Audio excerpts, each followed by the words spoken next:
বেশ কিছুদিন পরে আজকে ইংরেজির একটা কন্টেন্ট নিয়ে আসলাম। অনেক দিনের সময় পাইনি বিধায় সে সমস্ত কন্টেন্ট করতে পারিনি। আজকের যে কন্টেন্ট, দুটা কনফিউজিং ওয়ার্ড নিয়ে কথা বলবো। একটা হলো গুড, একটা হলো ওয়েল। ইংলিশে গুড এবং ওয়েল দুইটা confused word. Really in Bangla they have the similar meaning, but really in English they are separately used. Their usage are different. আসলে এদের ব্যবহারটা একটু ভিন্নভাবে ব্যবহার করতে হয়। আসলে কখন আমরা গুড ব্যবহার করব, কখন ওয়েল ব্যবহার করব, সে বিষয়টা আমি এখানে ব্যাখ্যা করে দিব। আশা করি বিভিন্ন ধরনের স্টুডেন্টের জন্য এটা, এবং যারা ইংরেজি জানতে চায় তাদের জন্য ভালো হবে।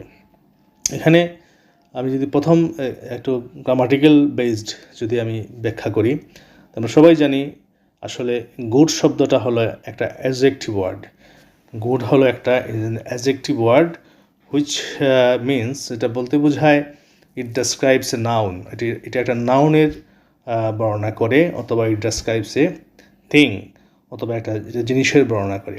অর্থাৎ নাউনের দুষ্গুণ যেটা প্রকাশ করে, অথবা অনেক সময় প্রোনাউনের দুষ্গুণ যেটা প্রকাশ করে, সেটার নাম হলো একটা অ্যাডজেক্টিভ ওয়ার্ড। যেমন আমি একটা সেন্টেন্স যদি বলি, she is a good cook. এখানে she is a good cook, সে একজন ভালো রান্নাকারী বাবুর্চি। বলি she is a good cook. এখানে গুড শব্দটা আসলে কুক, কেমন কুক, ভালো cook. She is a good cook, কুকটা হলো নাউন, সেই নাউনের দোষগুণ প্রকাশ করছে বিদায় সেটা হলো একটা অ্যাডজেক্টিভ ওয়ার্ড। যে গুডটা এখানে অ্যাডজেক্টিভ। আমি বললাম দি কেক ইজ গুড, কেকটা হলো ভালো। দি কেক ইজ গুড, গুড কেকের দুষ্গুণ প্রকাশ করছে। কেক মানে পিঠা, পিঠা একটা নাউনের দুষ্গুণ প্রকাশ করলে সেটার নাম হলো অ্যাডজেক্টিভ। তাইলে আমরা এখানে বুঝতে পারলাম যে গুড শব্দটা কেকের দুষ্গুণ প্রকাশ করছে। অন্যদিকে ওয়েল শব্দটা হলো একটা অ্যাডভার্ব। অ্যাডভার্বটা কি? It means that it describes A verb. এটা একটা ভার্বকে বর্ণনা করে, ভার্বের দুষ্গুণ প্রকাশ করে, অথবা একটা অ্যাকশনের বর্ণনা প্রকাশ করে।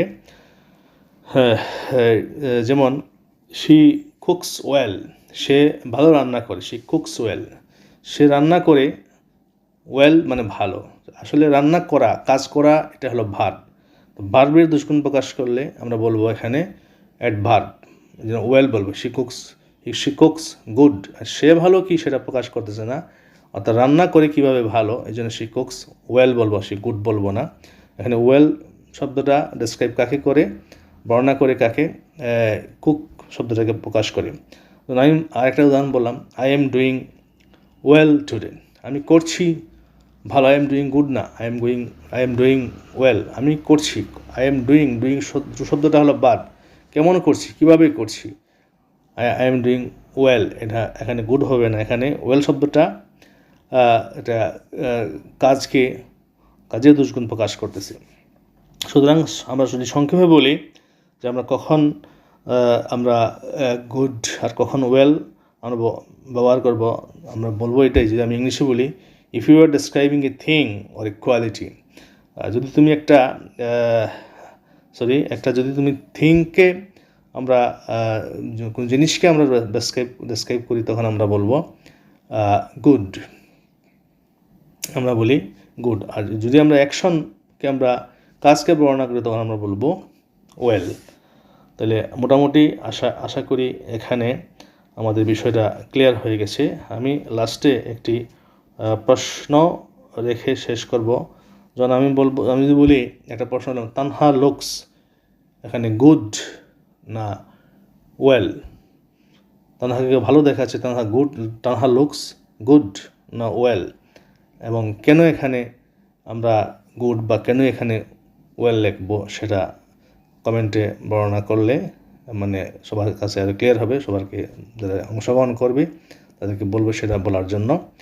আমি যদি বলি যে তাসনিম হ্যাজ ডান গুড না ওয়েল, এটা আমরা কোনটা বলবো?